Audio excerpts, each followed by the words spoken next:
ایک دن آپ صلی اللہ علیہ وسلم سے مدینے کے ایک غریب مسلمان نے رابطہ کیا۔ اس نے پوچھا آپ کے پاس کھانے کو کچھ ہے؟ نبی صلی اللہ علیہ وسلم نے اس شخص کی طرف دیکھا اور کہا کہ آپ کے گھر میں کوئی سامان موجود ہے؟ اس نے کہا ہے، ہمارے پاس ٹاٹ کا کچھ کپڑا ہے، کچھ کو ہم فرش پر بچھاتے ہیں اور باقی سے اپنے آپ کو ڈھانپتے ہیں، اس کے علاوہ پانی کا ایک پیالہ ہے۔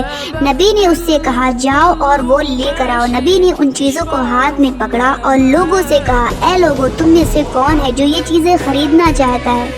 ان میں سے ایک صحابی نے کہا، میں ان چیزوں کو 1 درہم میں خرید لوں گا۔ آپ نے دوبارہ فرمایا، کیا کوئی اور ہے جو اس سے زیادہ قیمت پر خریدنے کا خواہشمند ہو؟ آخرکار وہ سامان فروخت ہو گیا۔ آپ نے وہ درہم اس آدمی کو دی اور کہا، 1 درہم کھانے کی کچھ اشیاء خرید لو اور باقی 1 درہم سے کلہاڑی خرید کر میرے پاس لاؤ۔ وہ شخص کلہاڑی لے کر آپ کے پاس آیا۔